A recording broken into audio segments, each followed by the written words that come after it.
Hey everybody, it's me, Jerica. Thank you for tuning in to another episode of Blackpacking. This is the 23rd episode, and on today's episode, I have Cynthia with me. Hello, everyone. So, Cynthia, tell us a little bit more about yourself. Sure. My name is Cynthia, and I'm the host of the Getting Your Shit Together podcast. It is a podcast around recovery. So, in full transparency, I am in recovery from alcohol in particular.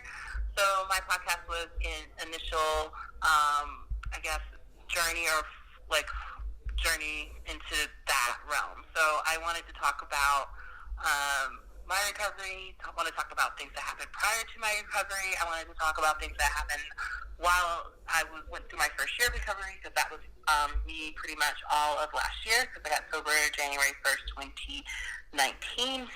And then also, I wanted to talk about just underlying things, because I feel like a lot of times addiction and everything like that gets a bad rep, which I totally understand. But I also want to talk about, well, why do certain people gravitate towards certain things? So for me, it was alcohol, but I also had things around like food and everything like that. And sometimes, and a lot of it was due to like underlying trauma and a lot of things that I went to, but I didn't know how to like self-soothe myself. I didn't know how to talk about things. I didn't know how to be vulnerable. And I didn't know how to be present. So I would bury myself under all these other vices in order just to feel numb or not feel or not think or just feel like I was okay. Alcohol is one that really did me in.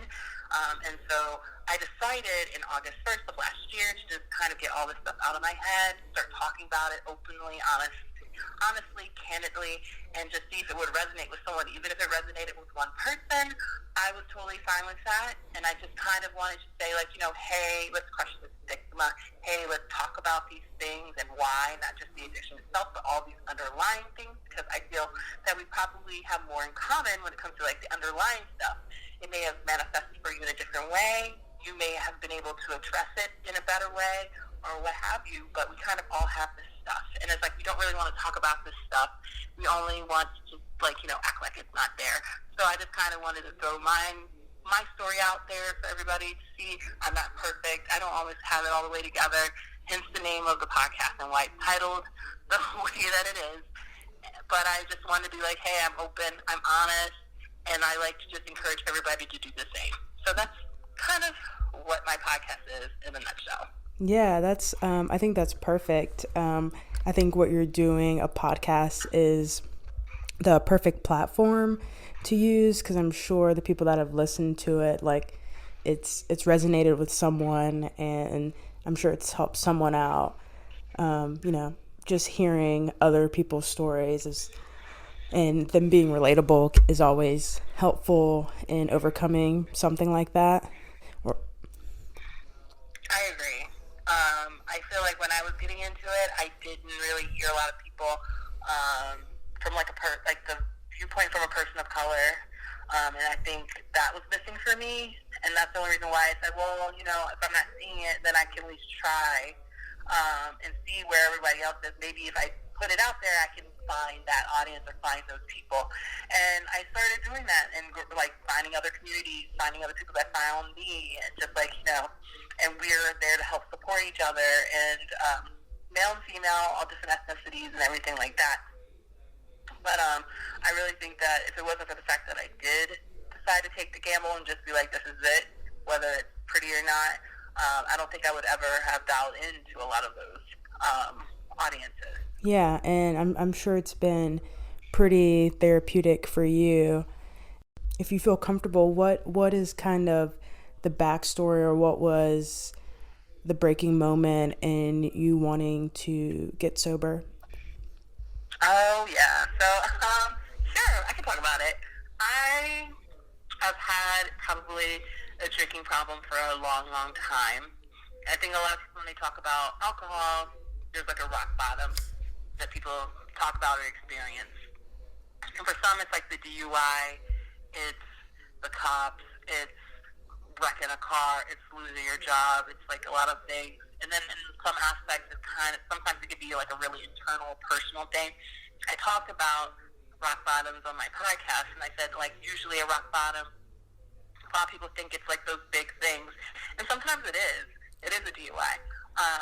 But sometimes it's a very intimate and personal thing for you, and you're just like, I have to stop. Like, I can't keep doing this to myself anymore. I've never had a DUI or anything like that. I think partially because I live in New York City and I don't have to drive. So I was kind of scared always having to get behind the wheel of a car.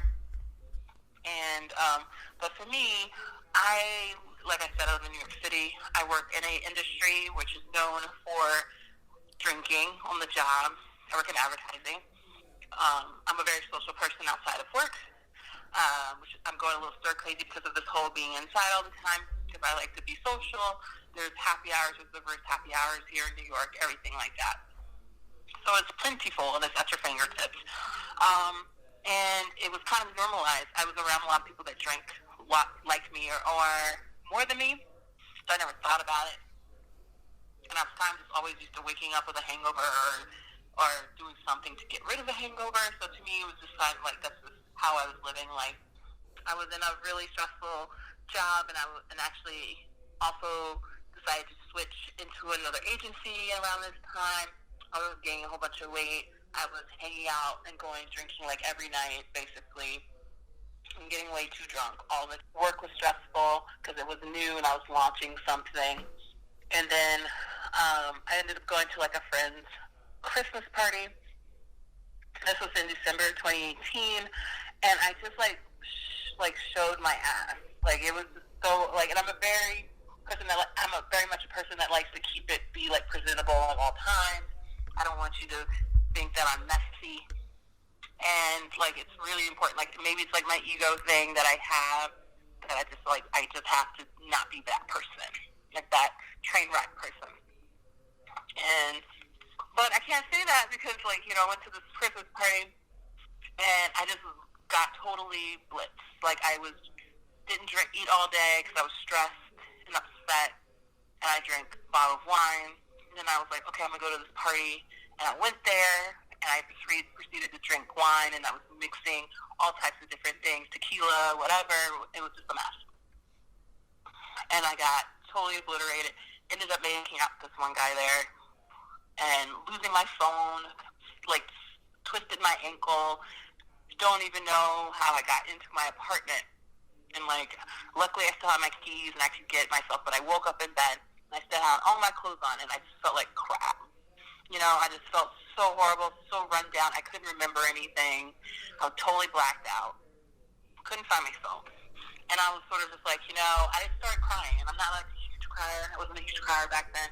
I just started crying, and I'm just like, and I didn't talk to myself or say like encouraging things to myself. I was not a words of affirmation chick. I was like, very much a realist, very much like, nah, that's BS.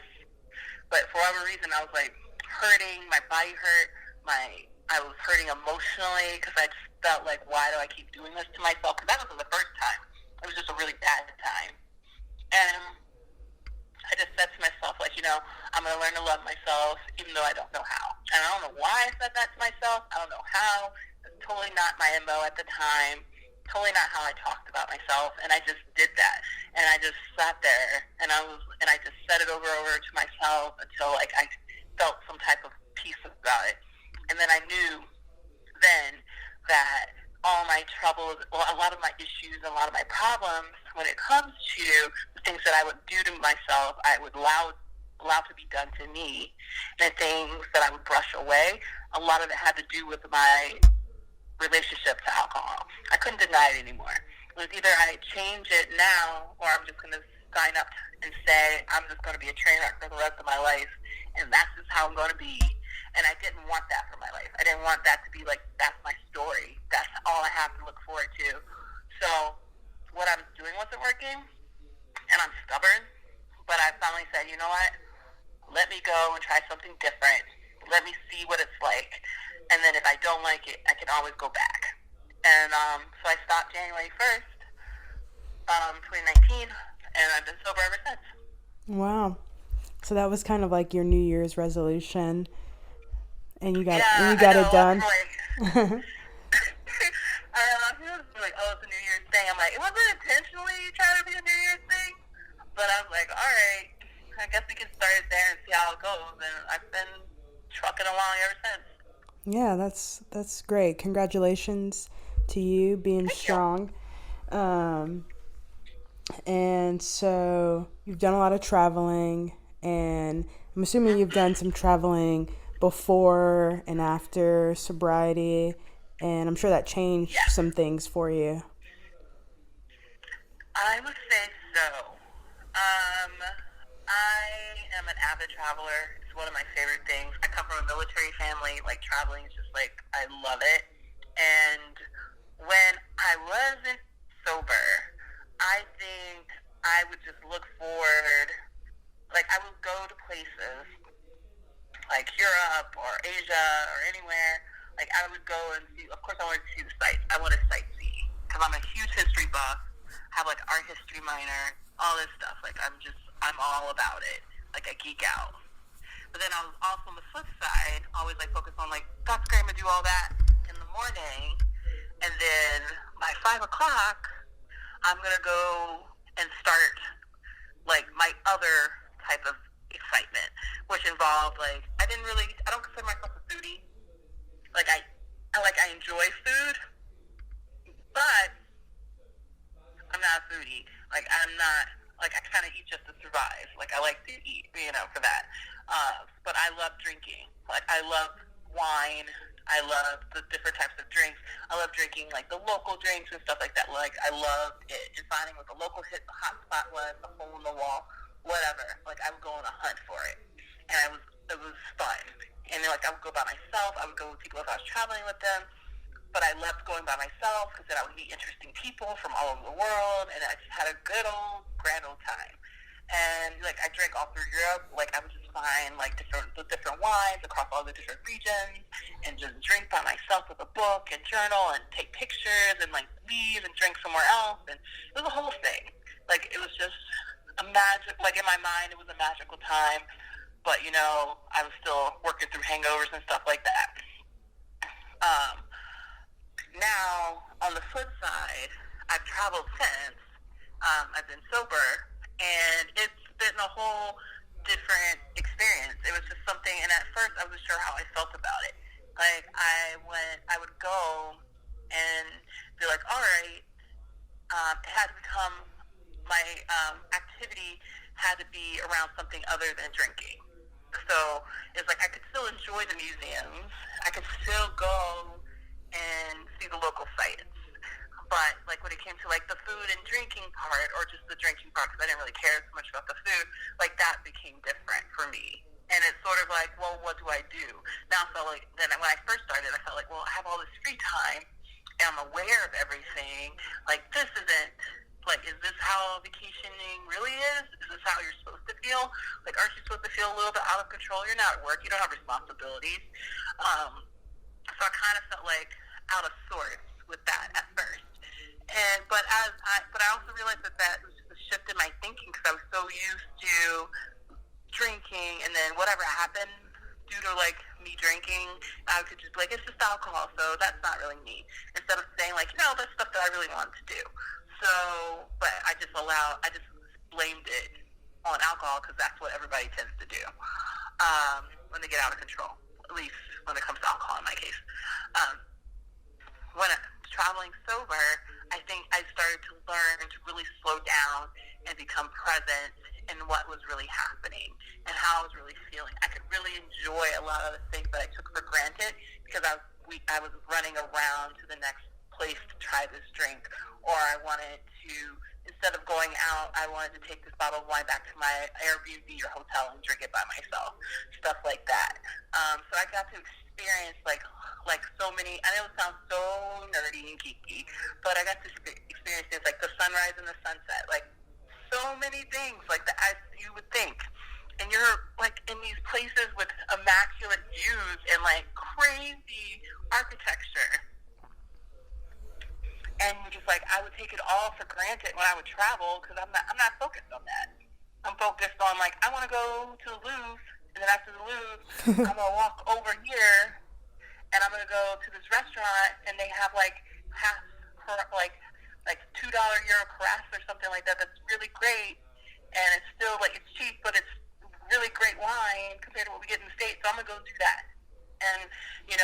being able, and then I would just lose my mind in that. And just that's all I would end up doing. And so now I got to experience things like the sunrises and the sunsets. I would get up and go for walks. I would be the first one in line at, like, you know, at the museums and things like that were the must-see thing, because I wasn't, like, you know, shaking off the hangover. So I got to get up and do things and get things done earlier on my list compared to having to, like, sleep in and then go later. I still went out, you know, and a lot of people feel like, oh, but you can't go out and go to bars, or you can't go out and still dance. When I first got sober, that was really hard for me to do because I felt so awkward. But as I was moving through the months of sobriety, and I got just used to that being my world or my life, you start realizing that you can still have fun. I feel like sometimes we allow alcohol to be the focal point of an activity and not just something you do, you know, or at least like it's the focal point, instead of thinking like you don't have to, like, alcohol is not the sense of the fun, you know. Oh, yeah. You don't necessarily need it in order to still have a good time. And I think it's just like we're just kind of made to feel that isn't the case. Like, you need alcohol in order to have the fun.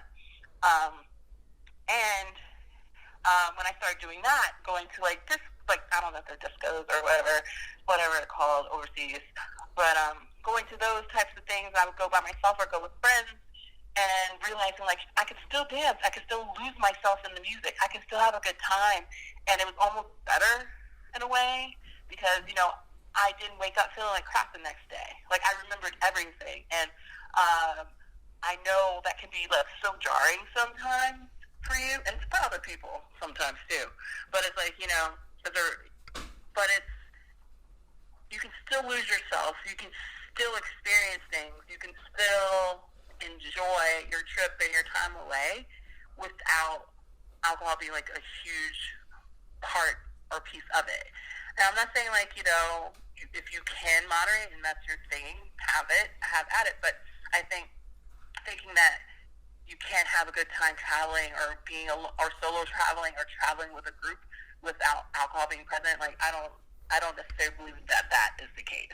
When you were traveling in groups with other people, did you have a hard time with them wanting to go out and coming back wasted? Me personally, no. Like I mean, I'm like what you see is what you get type of chick. I'm also very like, I try my best not to be judgmental because who am I to judge? I've done some things in my life too, you know, perfect. I'm still not perfect. I'm never going to be perfect, you know. And your vacation is your vacation. That's how I look at it. You know, I'm here on vacation. This is how I want to roll. Like, we talk about it. Say, like, this is the type of things that we want to do together. This is what we're going to meet up. You know that I'm not drinking. You know, as long as you don't, you know, I'm cool with you drinking. Like, I'm cool with that, like, in my day-to-day life here in New York. Like, drink, if that makes you happy, do it. You know? I'm just not. And it's about my choice. What you do is totally your choice. You know? As long as it doesn't become like a problem for me and vice versa, then we're good. That's just kind of how I am. Because I can't control you. We're all adults here. You can't control me. So, as long as we respect each other and our time and what we're trying to do and the memories and all that stuff we're trying to build while we're traveling, then I'm all good. That's awesome. But what keeps you traveling? Just, do you feel like it's a part of your blood since you grew up just kind of bouncing around all the time? I would say it's part of my blood, but, you know, like I have a brother, and, you know, he was there with me. He's, you know, same parents, same everything, and he doesn't like to travel. But I think for me, it's like I'm just a naturally curious person, and I think it's so, like, the world's so amazing. Like, even if you don't understand it or get behind it 100%, like, there's so much you can learn just from being outside of your element.